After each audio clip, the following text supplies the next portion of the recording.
मैं जब से इस आंदोलन में हम लोग दिल्ली मोर्चा में आए हैं, तब से देख रहे हैं कि हरियाणा वाले साथियों का उत्साह दिन पर दिन बढ़ता जा रहा है। हमें अपने आप में महसूस हो रहा था कि इतने लंबे आंदोलन में जो हरियाणा वाले साथियों से पहले सहयोग मिल रहा है, क्या ये सहयोग ऐसे मिलता रहेगा? चाहे इस आंदोलन से थक जाएंगे, अक जाएंगे, क्योंकि लंबे आंदोलन में अक्सर ऐसा होता है कि सवाल खड़े होते हैं। लंबे आंदोलन में बुराइयां पैदा हो जाती हैं, आंदोलन का डिसिप्लिन मेंटेन नहीं रहता, बहुत सारी ऐसी बातें होती हैं जो आसपास के इलाके में दिक्कतें खड़ी कर देती हैं। मैं आप सबको बधाई देता हूं पंजाब वाले साथियों कि आपने एक ऊंचे अखलाक का प्रदर्शन किया है। आपने हरियाणा वाले साथियों से जो रिश्ते बनाए हैं, आसपास के गांवों के साथ में जो रिश्ते आप लोगों ने बनाए हैं, मैं उससे आभारी हूं आप लोगों का। जो हमारी जथेबंदी का काफिला जो 12-13 किलोमीटर लंबा है, इसके आसपास के लोग, हरियाणा के लोग, हरियाणा के बच्चे बच्चियां वहां सड़कों के ऊपर, सर्विस रोडों के ऊपर सवेरे सैर के लिए आते हैं। अभी तक हमारे कानों तक कोई ऐसी शिकायत नहीं मिली कि जिसके ऊपर आपके लिए कोई लांबा हो। नमागांव आपके साथ में लगता है, उसमें बहुत सारे साथियों का आना जाना है, नहाकर आते हैं, कपड़े धोने के लिए देते हैं, वहां से भी कोई शिकायत नहीं। आसपास के गांव में आप लोग दूध लेने जाते हैं, वहां से भी कोई शिकायत नहीं। जब इनसे कोई शिकायत नहीं है, 6-7 महीना हो गया लगातार की इनकी सप्लाई चलती है, लगातार 7 महीने से इनके साथ अपने रिश्ते गूढ़े होते जा रहे हैं,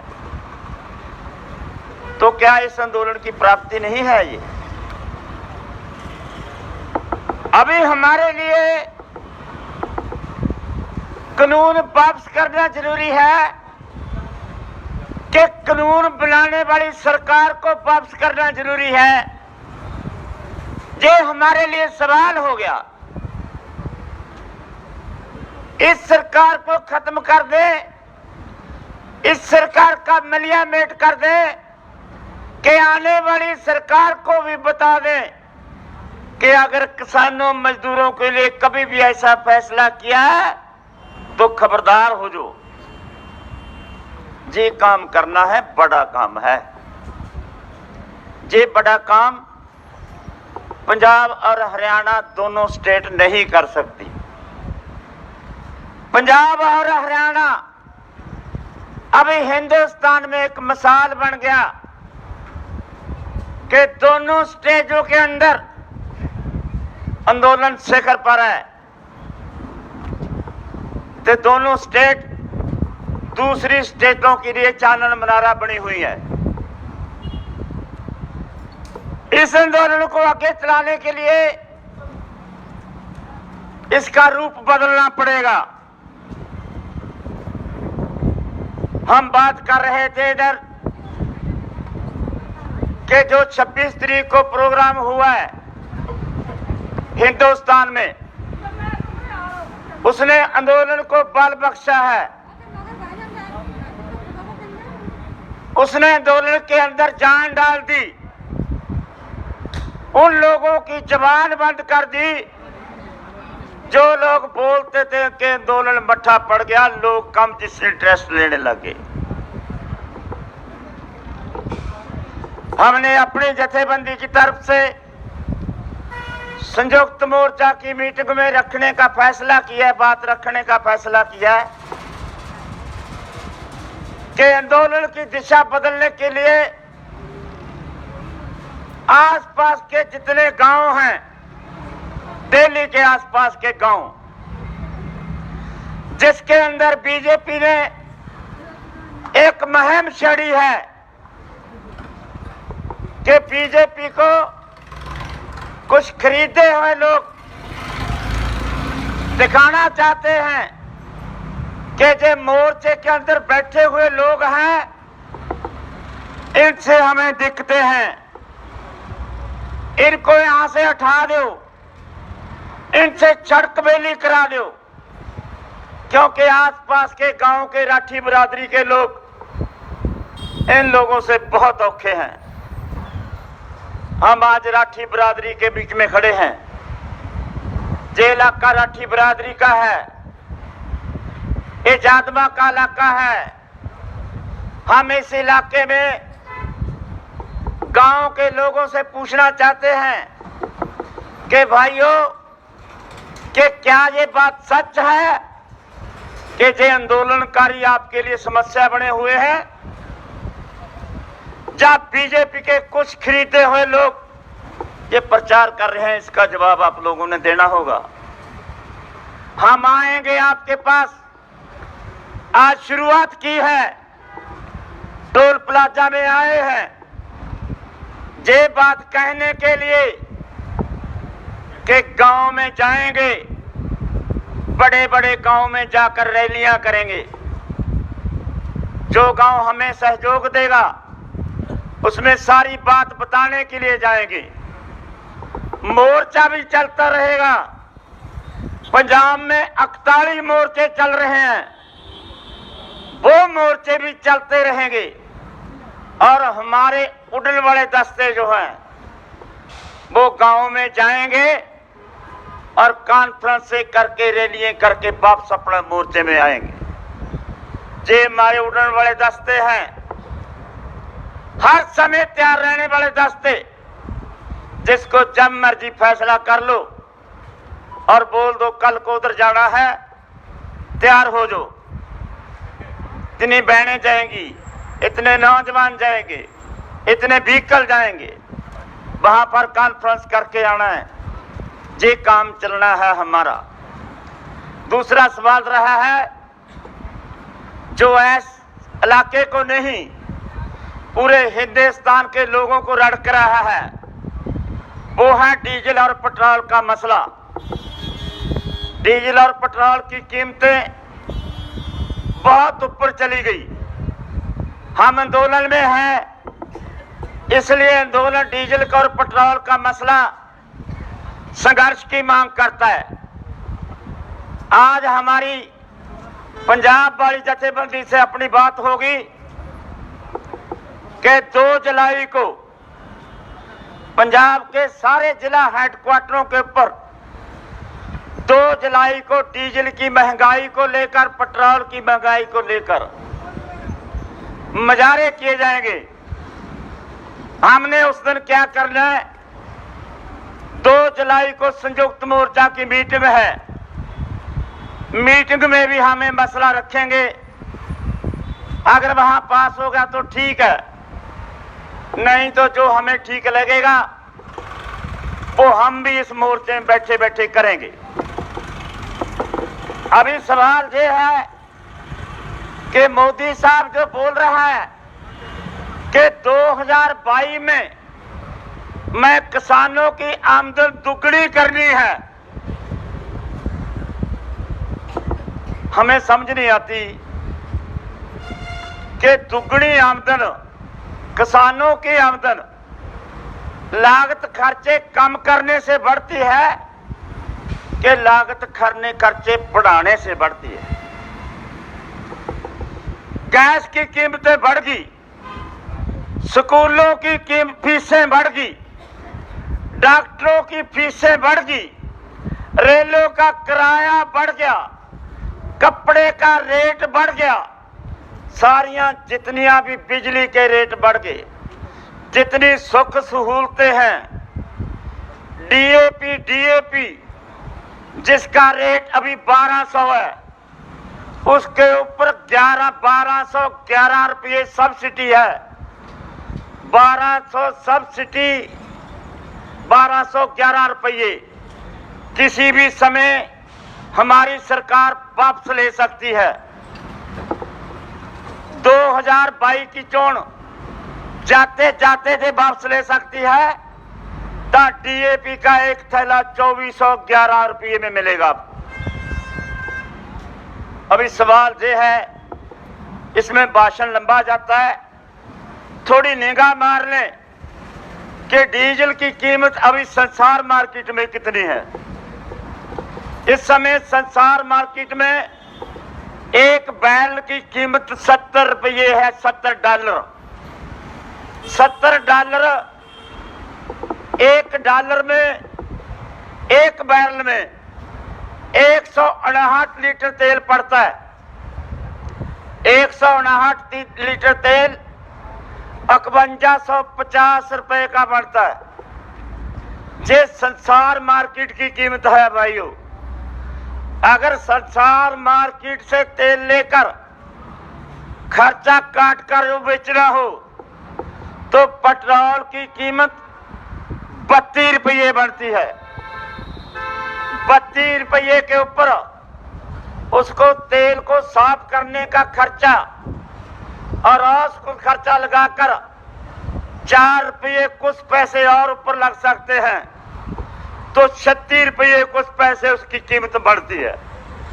अगर उसके ऊपर पेट्रोल पंप के मालिक का मुनाफा भी लगाना हो तो 3 रुपये कुछ पैसे पेट्रोल पंप का मुनाफा लगता है, तो उसकी कीमत टोटल मुनाफा लगाकर 40 रुपया लीटर में पेट्रोल बेचा जा सकता है और 35 रुपया लीटर में डीजल बेचा जा सकता है।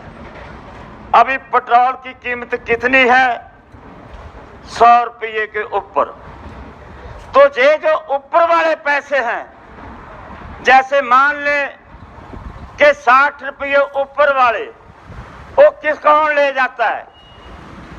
आपको पता है कि पिछले सालों में जब इन लोगों ने तेल कंपनियों डी कंट्रोल की है, सरकार ने तेल कंपनियों के ऊपर से अपना कंट्रोल हटा लिया, उसके बाद में तेल की कीमतें अपनी मर्जी से चली गई और इस 32 रुपये वाले 40 रुपये डीजल के ऊपर 33 रुपये कल्ले केंद्र का टैक्स है और बाकी उतने जितने बचते हैं वो वैट टैक्स राज्य सरकारों का टैक्स लगा हुआ है।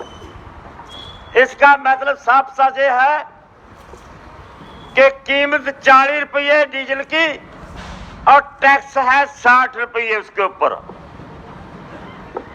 इसलिए इनका एक साल का केंद्र का मुनाफा पिछले सालों में 2015 तक 2 लाख करोड़ से ऊपर इनको मुनाफा मिला। 2020 में ये लोगों ने अंदाजा लगाया कि तेल में हमें कितना मुनाफा हो सकता है। जो इनका अंदाजा था 2020-21 में 3,20,000 करोड़, यानी 3.25 लाख करोड़ मुनाफे का इनका अंदाजा था। मुनाफा हो कितना रहा है? 3,60,000 करोड़। 40,000 करोड़ इनका जो अंदाजा था उससे ज्यादा इनको मुनाफा हो रहा है। शर्म करनी चाहिए बीजेपी सरकार को, शर्म करनी चाहिए अमरिंदर और खट्टर सरकार को कि जब किसान डूब रहा है, इनका कर्जा बढ़ रहा है, खेती में कोई प्रॉफिट नहीं है, किसानों के नारे लगा रहे हैं, हम जमीनें बचाने के लिए लड़ रहे हैं। कोरोना की आड़ में आपको अच्छा मौका मिला है इनकी गुत्त मूंदने का। कोरोना की आड़ में इनकी छल उतारने का आपके पास अच्छा मौका है। उस चोर मोरी से आकर खुलियां छुट्टियां दित्तियां ने। इस जून महीने ਜਿਹੜਾ ਮਹੀਨਾ ਚੱਲ ਰਿਹਾ ਹੈ, ਪੈਟਰੋਲ ਦੀਆਂ ਕੀਮਤਾਂ ਦੇ 16 ਵਾਰ ਰੇਟ ਵੱਧ ਗਏ। 16 ਵਾਰ। ਜੇ ਮਈ ਮਹੀਨੇ ਦਾ ਤੇ ਜੂਨ ਦਾ ਅੰਕੜਾ ਲੈਣਾ ਹੋਵੇ, 31 ਵਾਰ ਪੈਟਰੋਲ ਤੇ ਡੀਜ਼ਲ ਦੀਆਂ ਕੀਮਤਾਂ ਦੇ ਰੇਟ ਵਧੇ ਨੇ। ਇਸ ਕਰਕੇ ਭਰਾਵੋ, ਤੁਹਾਨੂੰ ਕਿਹਾ ਸੀ ਅਸੀਂ ਕਿ ਇਹ ਸਰਕਾਰ ਕਾਰਪੋਰੇਟਾਂ ਦੀ ਸਰਕਾਰ ਹੈ। ਇਹ ਸਰਕਾਰ ਮੁਨਾਫੇ ਦੇਣ ਵਾਲੇ ਲੋਕਾਂ ਦੀ ਸਰਕਾਰ ਹੈ।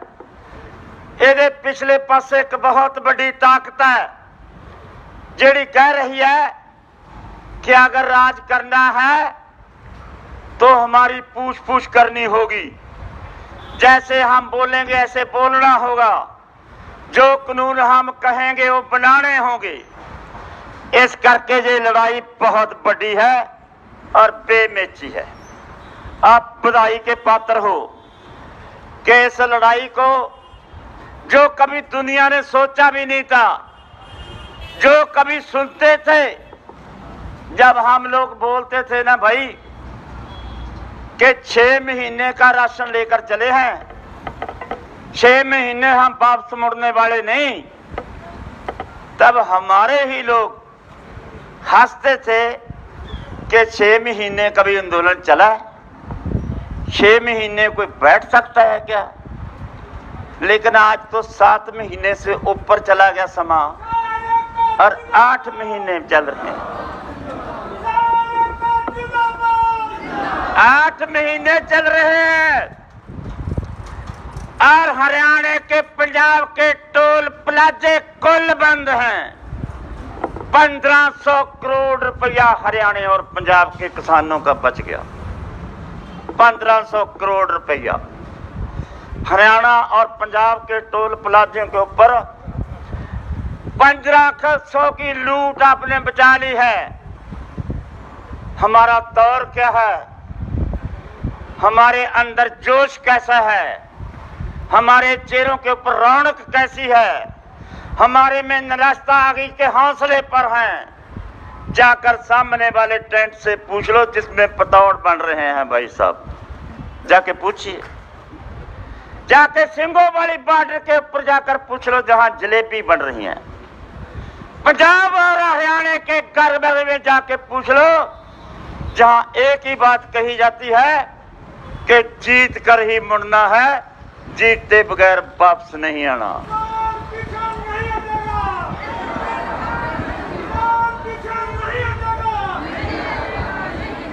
दुनिया की कौन सी ताकत है भाई जो इनको हरा देगी? ए ठीक है, जिद कर लो, हम नहीं मानते, हमें मनाना आता है। आप नहीं मानते तो मानते हम भी नहीं, फिर कैसे मानेंगे आप? आप मानेंगे, हमें मनाने का तरीका आता है। लाल किले पर लंबी लंबी बाहों देकर ऊंचे ऊंचे हाथ चुके भाषण करने वाले लोगों, आपका मलिया मेट कर देंगे। लाल किले की स्पील आपको कभी नसीब नहीं होगी, देखने को नहीं मिलेगी लाल किले की स्पील। किनके साथ बात कर रहे हो भाई? किनके मुकाबले की बात कर रहे हो? जिनके साथ कुदरत भी टकराने के लिए तैयार है। सर्दी की रुत में बारिश के अंदर कपड़े भीगे तब भी सो गए। चक्कर चमेले के साथ हमारा टेंट पट दिया तब भी सो गए। गर्मी में इतने इतने मच्छर ने काट लिया तब भी सो गए। घर में बच्चा बीमार है, घर वाली बीमार है, बुजुर्ग भी बीमार है, 3 मेंबरों को कोरोना हो गया तब भी आंदोलन में चल रहे हैं। जितने ये लोग बैठे हैं, जितनी ये बहनें बैठी हैं, अपने घरों को जिंदरे लगा कर आई हैं, कह कर आई हैं बहन रोटी का वसीला तो मेरे घर वाला कर लेगा, लेकिन मेरे पशुओं को सांभ लेना, जे सामने वाले पशु मेरे हैं। ऐसा सहयोग मिल रहा है कि एक हफ्ता के लिए अगर आपने जाना है तो मेरी गारंटी है जो मर्जी जहां पर मर्जी आंदोलन में जाओ। आज काल दे दे कि 1 लाख बहनों की जरूरत है टिकरी बॉर्डर के ऊपर। हम दावा कर सकते हैं, झूठा दावा नहीं, हम दावे से कह सकते हैं कि दिल्ली और हरियाणा की सड़कों से हमारी महिलाओं का कट उठा नहीं जाएगा, दावा कर। और हमें इस बात की आस बच गई है, जब पंजाब से महिलाएं आएंगी तो हमारी हरियाणा की महिलाओं के अंदर भी उतना ही हौसला है। आप कभी मिलकर तो देखें, देखा है आपने हिसार का मुजाहरा, देखा है आपने टोहाना का लाठीचार्ज, आप देखते रहे हैं। जब भी टकरें होती हैं तो हरियाणा की बहनें भी टांग मारने में किसी से पीछे नहीं रहती, इतना ही हौसला है। इसलिए जब आप मिलकर बात करेंगी तो जब बच्चा बच्चा मैदान में आ गया, जब घर घर की लड़ाई होगी, जब हर चूल्हे की जो आवाज है, जमीन है तो रोटी है, किसान है तो अनाज है, हम इस अनाज की सुरक्षा को सरकार के पूंजीपतियों के हाथों में नहीं जाने देंगे। हम अपनी विरासत को इन सरमाएदारों के हाथों में नहीं बिकने देंगे। आपका किया हुआ फैसला इतिहास के पन्नों की याद को ताजा करता रहेगा। भाई साहब, मैं बलिहारे जाता हूं आपके कि आप हौसले में इतने हो कि जब हमारे चेहरे पर भी कभी निराशा आने की कोशिश करती है, जब स्टेजों के ऊपर नारे बजते हैं तो अपने हौसले बुलंद हो जाते हैं। ये क्या बात है। इसलिए अच्छा कार्य पकड़ा हुआ है। दुनिया में इस बात चली हुई है कि एक हिटलर शाही हाकिम जिसने लोकराज की धज्जियां डाली, जिसने जमहूरियत को जड़ से खत्म कर दिया, जो आज तक जितने भी फैसले लिए, गैर संवैधानिक फैसले लिए हैं, उसने उस तानाशाह को टक्करने वाले लोग कौन थे? खेतों की मिट्टी के जाए, वो मिट्टी से अपने हाथ को अपने सिर को मत्थे पर लगाकर अपनी मिट्टी को सलाम करके आए हैं कि हे धरती मां, मैं तेरी मिट्टी की कसम कि तेरी गोद मैं विदेशियों के कब्जे में नहीं होने दूंगा। विदेशी कारपोरेट का एक पॉलिसी है कि अगर मनुष्यता के ऊपर राज करना है तो जितने वसीले मनुष्य को चाहिए वो सारे के सारे साम्राज्य कंपनियों की मुट्ठी में होने चाहिए। चाहे वो पानी है, चाहे वो बिजली है, चाहे वो विद्या है, चाहे ट्रैफिक है, चाहे संचार, चाहे फूड पर टैक्स की बात है, उस पॉलिसी पर चल रहा है। विश्व व्यापार संस्था की नीतियों के ऊपर चल रहा है। आज पूरी दुनिया के अंदर इस आंदोलन की धाक पड़ी हुई है। हमारे बहुत सारे साथी जो काले हैं वो कह देते हैं कि दिल्ली में बैठे हो, संसद क्यों नहीं घेर लेते? भाई साहब, संसद घेरना कोई बड़ी बात नहीं है, दिल्ली में मार्च करना कोई बड़ी बात नहीं है, लाल किले में जाना भी कोई बड़ी बात नहीं है। पर किस बात का फायदा है? क्या करने से फायदा होगा? क्या ये फांसीवादी हुकूमत को, जिसके पास मीडिया है, जिसके पास कानून है, जिसके पास फौज है, जिसके पास पुलिस है, ये बहाना दे दें कि दिल्ली की पार्लियामेंट का नुकसान करने के लिए आ रहे थे। जब दिल्ली में इतने आगुओं ने भन्न तोड़ कर दी, क्योंकि इनके पास आरएसएस के गुंडे बहुत हैं, इनके पास गुंडागर्दों की एक जमात की फोर्स की बहुत बड़ी गिनती है, जिससे लेकर कभी भी अपने चाल में वो कामयाब हो सकते हैं। हम कोई भी ऐसा आंदोलन जो इस आंदोलन को नुकसान पहुंचाता हो, उसको ध्यान में रख के ऐसी एक्शन से टाला बट जाते हैं। अभी हमारे लिए काम क्या है? हम हिंदुस्तान पत्र का आंदोलन लड़ रहे हैं। हिंदुस्तान की स्टेटों में ज्यादा आंदोलन की कैसा एक्शन हो जिसके अंदर बात घर घर चली जाए। हमने जब पहली कॉल दिया कि सारे हिंदुस्तान के अंदर काले झंडे लहराए जाएंगे, तो आप लोगों में से बहुत सारे लोगों ने बोला कि भाई साहब कैसा फर्म दे दिया, काले झंडे भी कोई बात है। लेकिन जब उसकी चर्चा होगी तो चर्चा ऐसी होगी कि हर एक घर के अंदर चाहे बीजेपी का है, चाहे वो अकालियां का है, चाहे आपका है, चाहे कांग्रेस का है, किसी का भी है, सबके मकानों के ऊपर काले झंडे चल गए। सारिया पॉलिटिकल पार्टियां ਨੂੰ काले झंडे चलाने पै गए ते सारिया ट्रेड ऑर्गेनाइजेशनां ਤੁਹਾਡੇ पक्ष च आ गईਆਂ, जिन्नी हिंदुस्तान दे विच ਉਹ काला दिवस मनाया गया। आ हुण सदा दिता तुसीं 26 ਦੇ गवर्नरां ਨੂੰ ਮੰਗ पत्र देण दा। सारे हिंदुस्तान के अंदर मांग पत्र दिए हैं। गवर्नरों के पास इतने इकट्ठ हुए हैं, जबकि बोला था कि 500 बंदा एक ऑर्गेनाइजेशन का जाएगा, इससे ज्यादा इकट्ठ नहीं करना। लेकिन जो दिल्ली में हरियाणा का इकट्ठ है आपने वो भी देखा है, जो पंजाब का इकट्ठ है वो भी देखा है। इसने हर ने पूरे हिंदुस्तान के अंदर एक बात चला दी।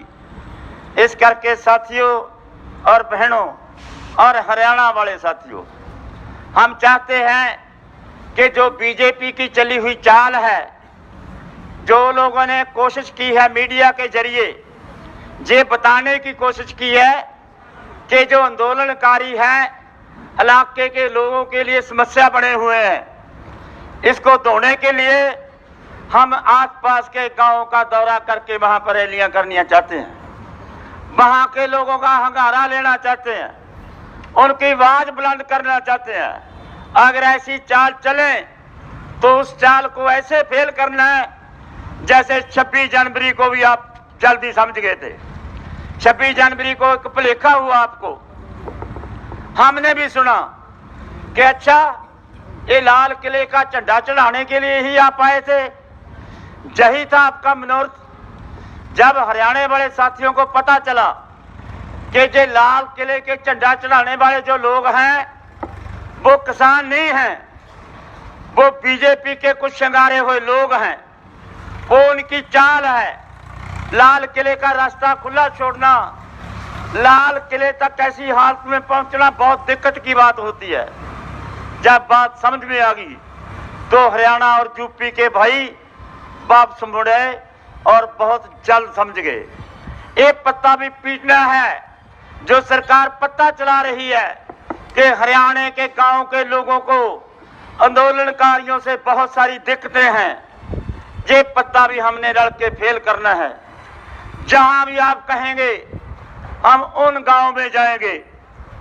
पहले हमने मार्च किए हैं बहुत सारे गांव में, 2-3 बार झंडा मार्च किया है। अभी इसकी स्कीम में कैसी तब्दीली आती है, कितने काफले लेकर चलते हैं, कौन कौन से गांव में चलते हैं, कब जाएंगे, इस बात की तैयारी हमने जो यूपी में हम सोच रहे हैं कि सितंबर के पहले हफ्ते हम यूपी मिशन मुजफ्फरनगर में एक बहुत बड़ा इकट्ठ करके यूपी वाले आंदोलन को चलने की तैयारी कर रहे हैं। उस आंदोलन की तैयारी में हम हरियाणा मोर्चे के अंदर बैठे हुए हरियाणा के आसपास के यूपी के राजस्थान के सारे गांव में रैलियां करेंगे। उस तैयारी के मोर्चे वाले मोर्चे के आसपास के गांव में करेंगे और मोर्चे के बाहर प्लाजों पर हरियाणा वाले बैठे हैं और हरियाणा के बाद पंजाब वाले बैठे हैं। वो अपने अपने गांव में मार्च करेंगे। आंदोलन का रूप बदलेगा, आंदोलन सख्ती से आगे बढ़ेगा। जितना इसके बाद हम आगे बढ़ेंगे भाई साहब, आप जानते हैं कि रेस लगती है ना, लंबी रेस। जो लोग दम रख कर चलते हैं वो जब 2-4 राउंड लग जाते हैं उसके बाद वो गर्म होते हैं। जो लोग जल्दी करने वाले होते हैं, जब तक वो गर्म होते हैं तब तक उनका दम चढ़ के वो गिर जाते हैं। अभी मोदी सरकार का दम निकला हुआ है, अभी हमें रेस बढ़ाने की लोड़ है। अभी रेस के ऊपर हाथ रख दो, अभी उनकी दम निकल गया। वो सोचते हैं कि 7 महीने हो गए, किसान थक जाएंगे, अक जाएंगे, समर्थन मिलना बंद हो जाएगा। अभी समर्थन दिखाना है। मैं जो आपको बोला था कि हमारा आंदोलन तो कल से शुरू होगा, इसलिए भाई साहब कल को पहली बार अपनी स्टेज शेड के अंदर लगेगी। इसलिए हमारा आंदोलन तो भाई कल को ही शुरू होगा। कब खत्म होगा, लोहड़ी तक इसका इंतजार करेंगे और जीत कर वापस जाएंगे। धन्यवाद।